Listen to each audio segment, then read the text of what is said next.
In Legacy of the Void No Production, I asked if anybody wanted to see a glitch compilation for Starcraft.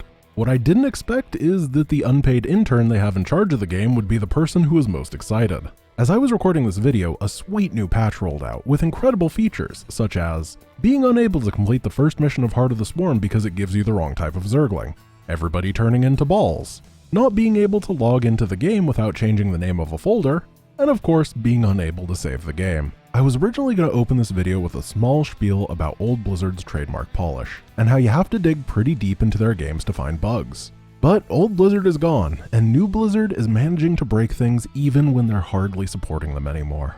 So let's jump right into the bugs that I've found over the last couple years in the weird and wacky world of Starcraft 2. In the mission Conviction, where Kerrigan clears through a Dominion prison ship to rescue damsel in distress Jim Raynor, there's an interesting weakness in the design. Halfway through the mission, the battlefield shifts from the main floor to the prison deck. There are a couple bugs because of this. The first one is pretty mundane. The event before switching areas involves a Thor trying to destroy a coupling. If he's successful, the game gets a red tint and then the defeat screen shows up. If you kill the room's defenders and then during the fade out to transfer zones kill the coupling yourself, boom, red tint for the rest of the mission. It's neat, I guess. The second bug is a lot more interesting. The way the mission works is that between scenes it grabs every unit you have, places Kerrigan in front of your forces and then the rest in a blob behind. But what if Kerrigan wasn't around to be grabbed? During the fade to black, use Leaping Strike so that the cutscene triggers while Kerrigan is in the air. When the zone transfer completes, Kerrigan is nowhere to be found. What happened is that Kerrigan is unable to be grabbed while in midair, and remained at the previous location, now off of the map to the north. If you select Kerrigan's hotkey and then move command her towards the north of the map, you'll find her walking through an area of the map that has been deactivated. And deactivated areas have no terrain collision in StarCraft 2. So in this timed segment, Kerrigan can walk straight to the end, grab the bonus, and kill the guards, skipping the second half of the mission. If you're having a hard time with the fight, you can sacrifice your army up north and it will all respawn in a Nidus Worm at the final fight.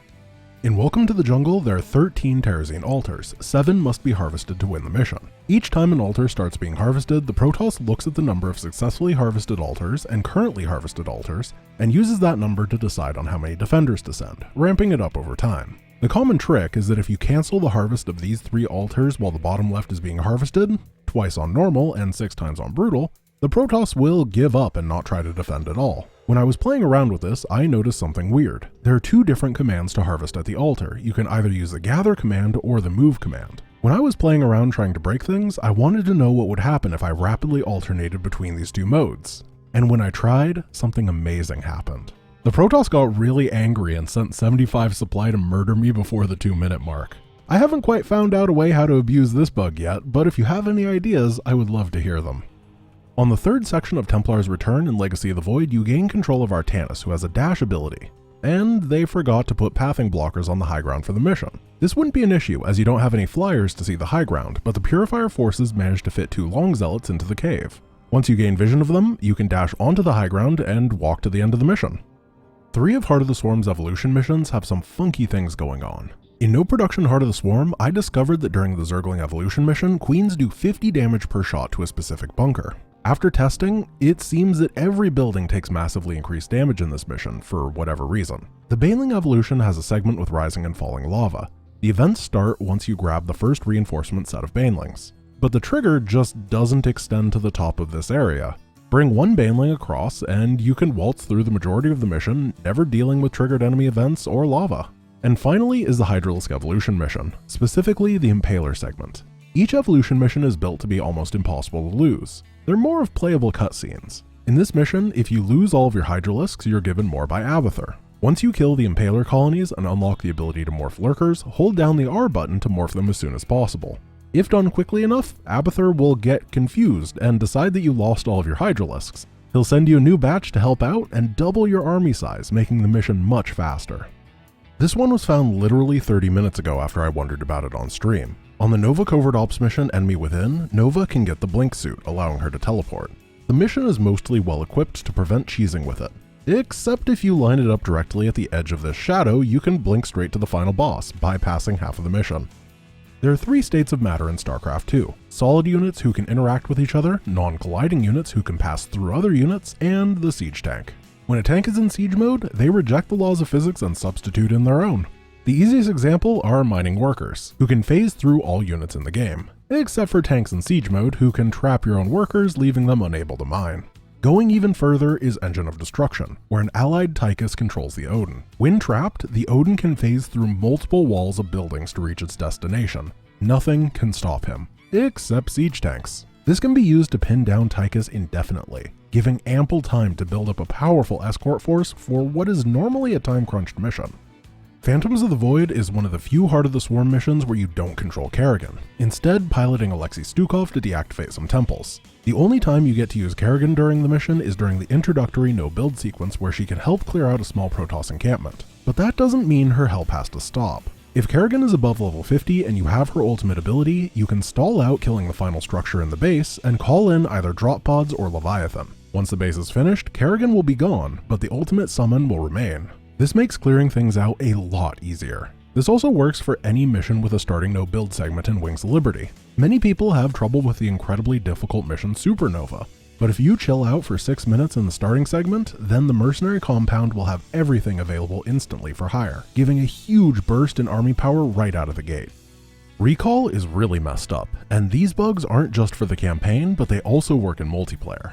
The way that Recall works is that when it's activated, it saves the X and Y coordinates of the units and then stuns them.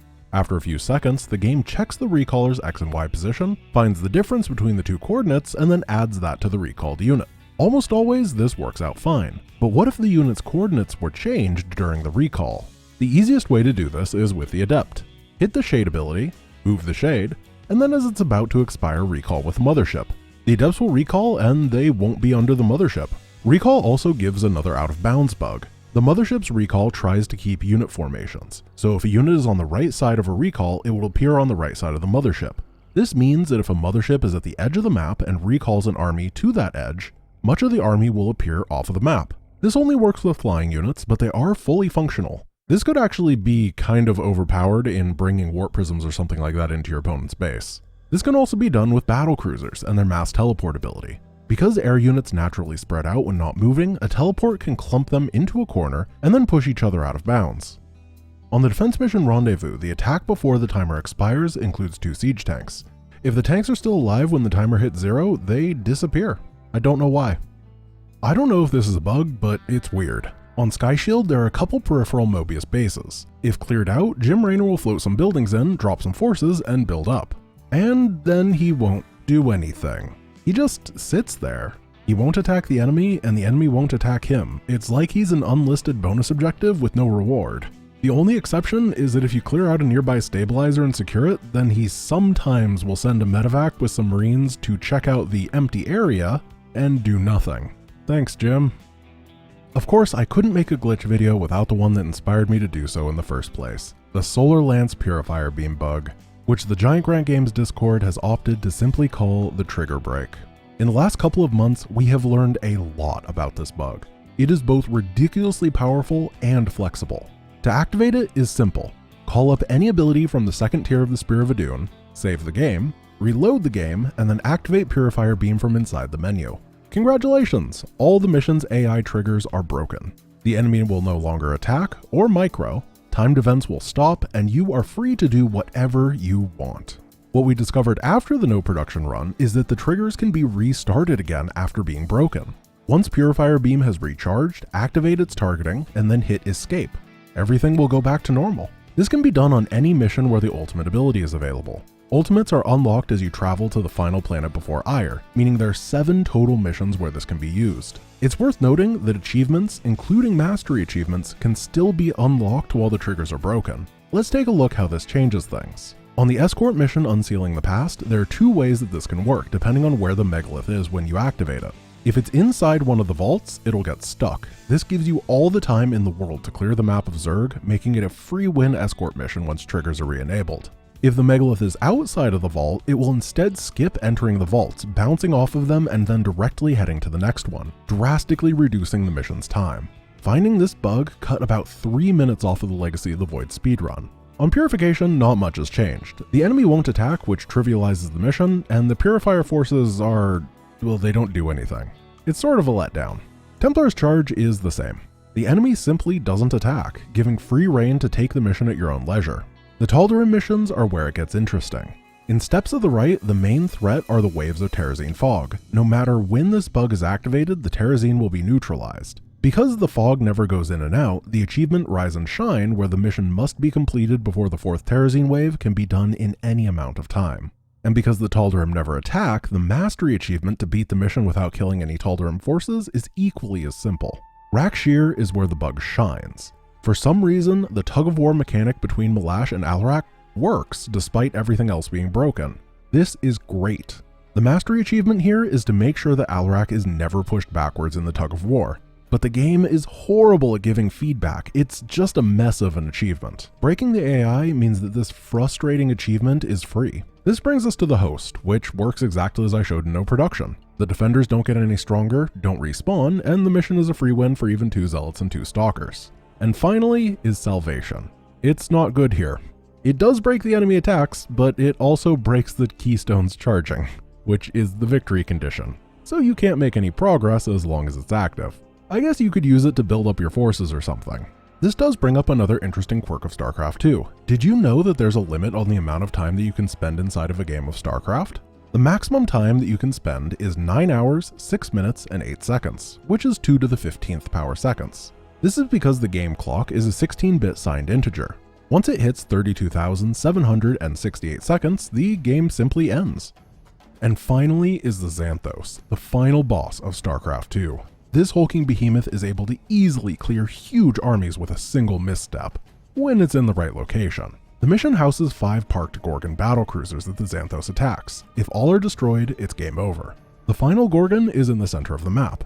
And if you wall the entrance off with buildings, General Davis gets very confused and tries to take the Xanthos around the back, and then gets stuck. With a simple wall off, the Xanthos will never properly reach the final Gorgon. She will break every time. And the best part is that it's really easy to revert. As soon as you're ready, lift a building and everything will fix itself. But this isn't the last Xanthos glitch. The final part of the mission is a short no-build segment. Well, normally it's a no-build segment. Before killing the Xanthos, take any flying unit and put it in the top left-hand corner of the map. Remember Kerrigan's out-of-bounds glitch on Conviction? This mission is built the same way, except it wasn't set up properly, and the top left corner is part of both of the mission's zones. Once the final segment begins, select your Flyer's hotkey and bring it over to Nova. It takes a really long time for the unit to arrive, so be patient. For this showcase, I opted to take my favorite flying Terran unit, the Command Center. The UI doesn't show minerals or gas, but you actually retain what you had when you beat the Xanthos. This means we can build the entire tech tree inside of the Xanthos. In theory, with enough money, you could make an entire maxed out army in here. Today, I'm opting for a nice battlecruiser to finish off the mission. And with a single sniper precision Yamato cannon, we can finally give Davis the send-off that she deserves.